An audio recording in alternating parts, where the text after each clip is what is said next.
Glória a Deus. Meus irmãos, a paz do Senhor Jesus. Amém? Aponhe o exemplar da Bíblia, abra comigo na primeira epístola do apóstolo Paulo aos Coríntios, capítulo de número 13. Nós vamos ler alguns versículos que estão inseridos na palavra de Deus. Primeira epístola do apóstolo Paulo aos Coríntios, capítulo de número 13, a partir do versículo de número 1. É referência bíblica para nós expormos algo da parte de Deus em alguns minutos.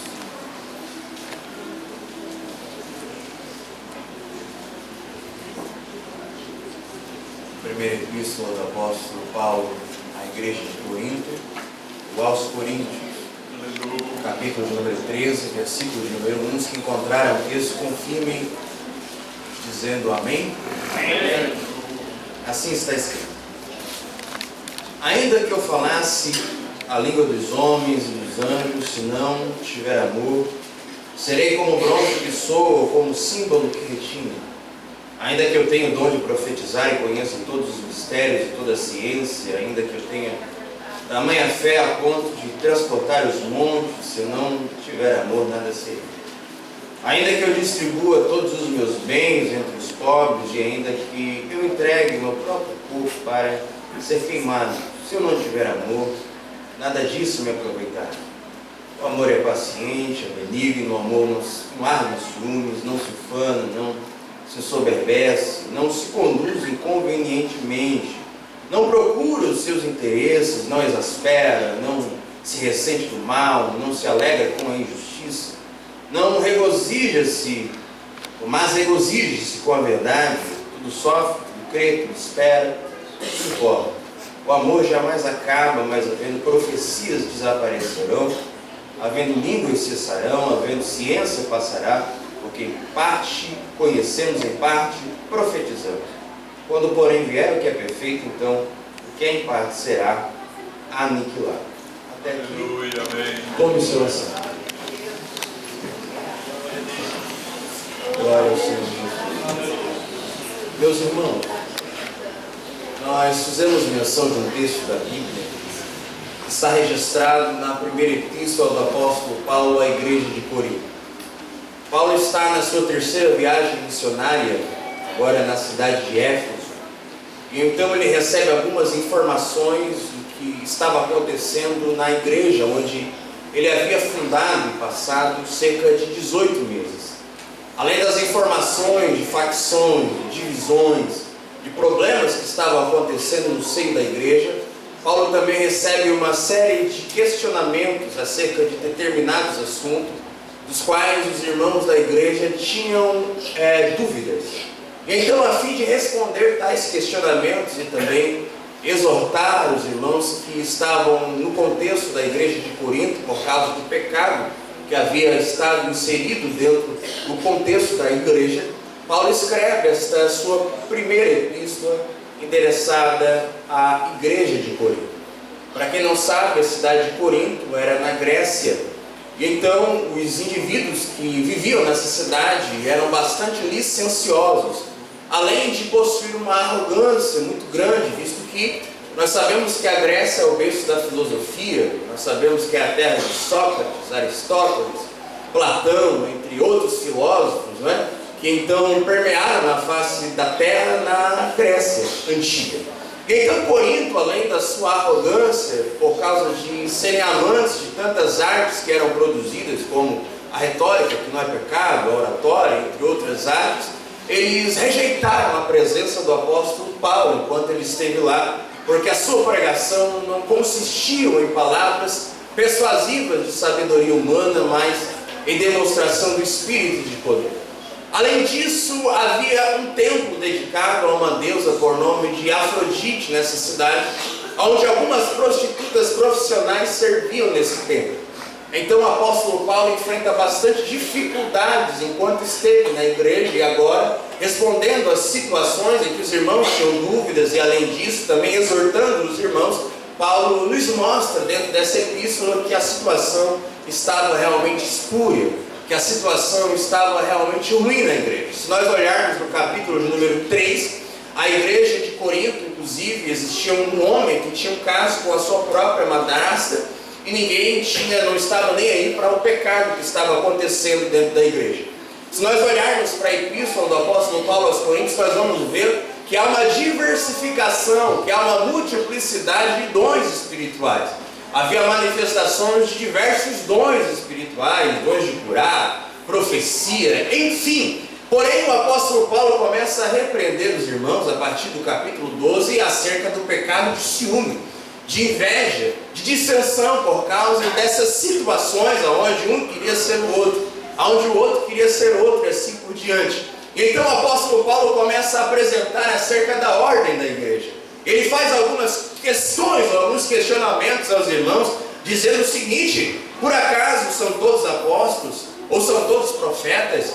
Ou são todos mestres? Tem todos operação de dons de curar, de milagre? Ele questiona os irmãos acerca disso e aponta que há uma necessidade de o corpo ser diversificado nas suas funções, e dessa forma a igreja acaba se edificando. Ele prossegue com o texto dizendo que eu ainda vou mostrar para vocês um caminho que é mais excelente. Então nós chegamos no capítulo 13, a partir do verso de número 1, onde o apóstolo Paulo começa a falar acerca do amor. Se nós perguntássemos a alguns cristãos o que é que evidencia o caráter de Cristo, ou o que é que evidencia a vida cristã em que o indivíduo está vivendo, o que é que mostra, o que é que denuncia, o que é que aponta que alguém é um crente, haverá alguns grupos que vão responder de forma distintas. Alguns que vão responder que aquilo que evidencia que eu sou um crente é a experiência religiosa. É claro que de certa forma o indivíduo que pensa dessa maneira até está correto. Nós entendemos que há um poder de Deus manifesto, nós acreditamos em dons espirituais, nós acreditamos em dons sobrenaturais, nós acreditamos em todo o mover sobrenatural de Deus, somos pentecostais, enfim. Aliás, o Espírito Santo já não é mais a pessoa negligenciada da Santíssima Trindade. Hoje se prega e se dá muita ênfase acerca da experiência com Deus. Isso de certa maneira evidencia de que nós somos crentes. Entretanto, o apóstolo Paulo diz que ainda que eu falasse a língua dos homens e a língua dos anjos, se eu não tiver amor, eu serei como um símbolo que retine, ou como um bronze que soa. O que é isso? Paulo está dizendo que se eu tenho até a manifestação de línguas dos homens, enfim, se eu tenho uma espécie de experiência religiosa, se eu não tiver amor, eu sou como um som sem sentido. Há outro grupo que vai responder que aquilo que evidencia que eu sou um cristão é o apego à ortodoxia, é o apego às verdades bíblicas, é o apego à Escritura Sagrada, e isso é muito bom. Nós sabemos que a Escritura é inspirada por Deus para nos conduzir. Nós necessitamos ter uma fé correta, nós necessitamos ter uma fé coerente. Isso está totalmente interligado na vida cristã. Entretanto, por mais que a nossa mente, o nosso entendimento esteja correto de acordo com a nossa fé, por mais que eu seja muito bem articulado nas minhas exposições acerca do conteúdo bíblico, se eu não tiver amor, para isso nada me aproveitará. Ainda há um terceiro grupo, aonde vai responder o seguinte: olha, aquilo que evidencia que eu sou um crente é a minha fé. É claro, a Bíblia vai dizer que sem fé é impossível agradar a Deus, e é necessário que tenhamos fé para então nos aproximarmos dele. Jesus mesmo repreendeu os discípulos quando ele aparece diante deles andando sobre as águas, repreende a Pedro, que então acaba naufragando, acaba caindo. Depois que anda sobre as águas, você conhece a história, eu tenho que correr. Jesus olha para ele e diz: homem de pequena fé. Há uma necessidade de nós termos fé. Isso é fundamental à vida cristã. Mas o apóstolo Paulo ainda fala que se eu tivesse uma fé do tamanho de tão grande, que eu tivesse condições de transportar um monte de um lugar, se eu não tiver amor, nada eu serei. Ainda o último grupo que vai responder de maneira diferente, que aquilo que evidencia que eu sou um cristão é a minha vida de serviço, de trabalho, de labor em prol de alguém. Mas há pessoas que fazem bem a alguém com motivação errada. E quando nós fazemos coisa certa com motivação errada, isso é coisa errada. Não adianta fazermos benefício a alguém se a nossa motivação não for o amor. O apóstolo Paulo ainda vai dizer acerca disso, que ainda que eu distribua todos os meus bens entre os pobres, entregue o meu próprio corpo para ser queimado, se eu não tiver amor, nada disso me aproveitará. Sabe o que eu entendo? Que por mais que eu tenha experiência com Deus, que por mais que eu seja apegado à ortodoxia, que por mais que eu faça trabalho, que eu tenha labor em prol de alguém, que por mais que eu tenha uma fé sensacional, se eu não tiver amor, isso nada vale. Sabe o que eu entendo pela Bíblia? Que aquilo que evidencia que eu sou um crente, lavado e remido no sangue de Jesus, é o amor que eu tenho por aquele que me cerca. Alabachuri, Tandaragachuri.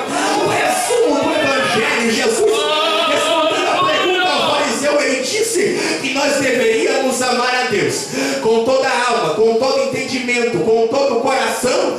E o segundo semelhante a esse seria amar o próximo como a si mesmo.